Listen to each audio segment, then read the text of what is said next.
Right now, you are the only kind of human alive on Earth. That sounds obvious.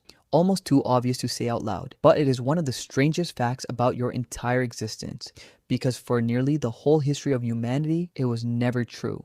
If you had been born just 50,000 years ago, you would have shared this planet with other kinds of people, not other races, other species of human, short ones, powerful ones, ones with brains bigger than yours. At one point, there were as many as 9 different species of human walking the earth at the same time. And then, one by one, every single one of them vanished until only we were left. So, what actually happened to the others? And here's the part almost nobody wants to sit with.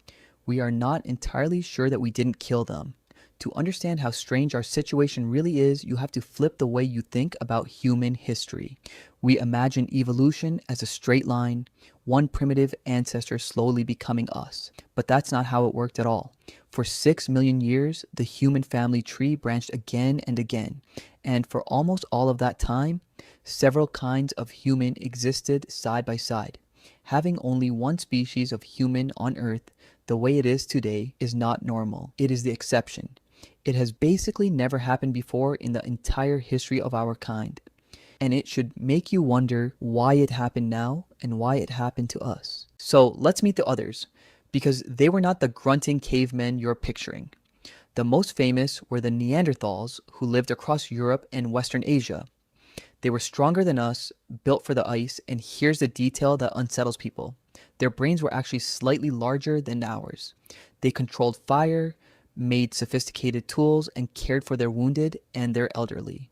And in 2018, scientists dated cave paintings in Spain to around 64,000 years ago, thousands of years before our species ever set foot in Europe, which means the Neanderthals were painting on cave walls before we ever arrived to see them.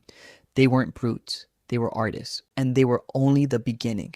There were the Denisovans, a species we barely knew existed until 2010, when scientists sequenced DNA from a single finger bone found in a cave in Siberia. An entire kind of human, revealed from one fragment of a pinky. There was Homo floresiensis, nicknamed the hobbit, a species of tiny humans, barely 3.5 feet tall, who lived on an Indonesian island and hunted dwarf elephants. There was Homo luzonensis in the Philippines, a species we only discovered in 2019. There was Homo naledi in South Africa, with a brain the size of an orange, who may have carried their dead deep into a pitch-black cave system on purpose. And there was Homo erectus, who survived for nearly 2 million years, which should genuinely stop you for a second, because our own species has existed for maybe 300,000. Now, if all of these were intelligent, adaptable, tool-using people, then the easy story, the one where the smartest species simply won, starts to fall apart. The Neanderthals weren't stupid. In many ways, they were built better for their world than we are for ours.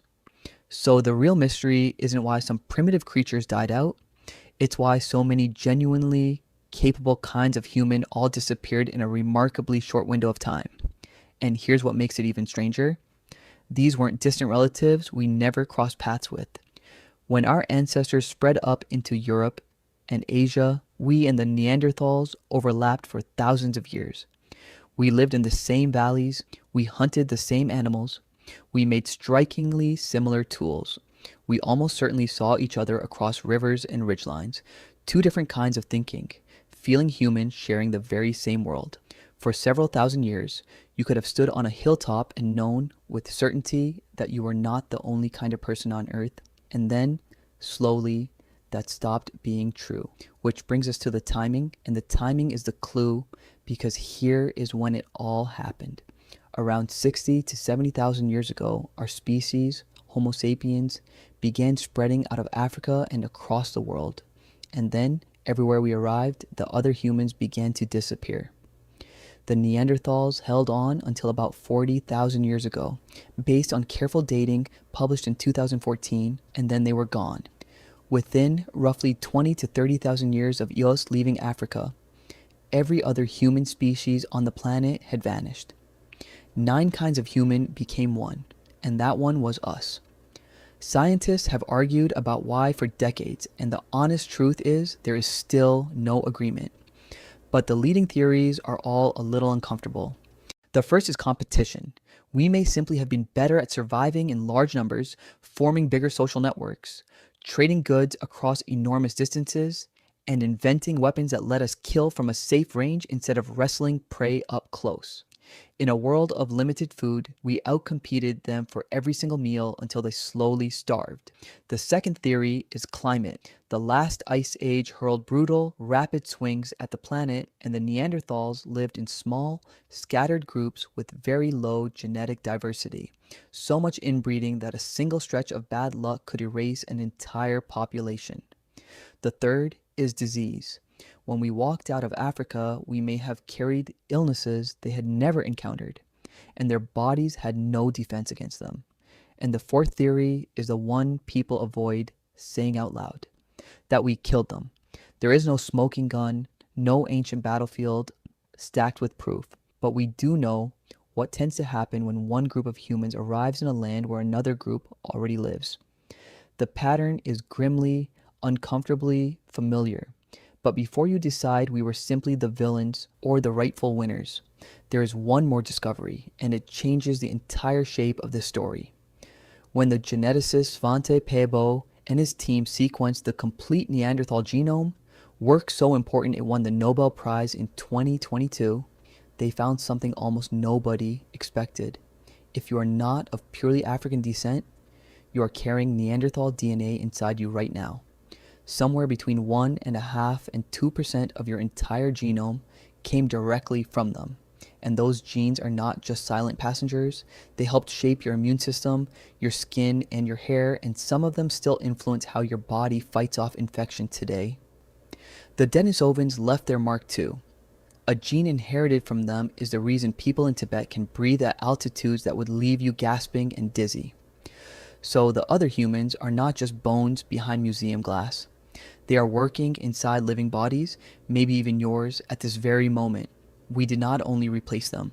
We had children with them. We absorbed them. The line between them and us, the line that felt so clear just a minute ago, was never actually clean at all. So were we better, or were we just luckier? We love to tell ourselves that we won because we were smarter, more advanced, the pinnacle of the entire human story. But the Neanderthals survived ice ages that would kill you in a single night. Homo erectus lasted nearly 2 million years without ever needing a scrap of our technology. Measured against them, 300,000 years is barely a moment. We are not the proven champions of human history. We are the newcomers who simply happen to still be standing when the dust settled. For the first time in 6 million years, there's only one kind of human left on this entire planet. You. And maybe the strangest thought of all is this. Every one of those other species probably felt exactly the way we feel right now. That they were the final version, the most advanced, the last word in what a human could ever be. Right up until the moment they weren't. We are not the only humans who ever lived. We are simply the only ones still here. And nothing about the last 6 million years suggests that has to stay true forever.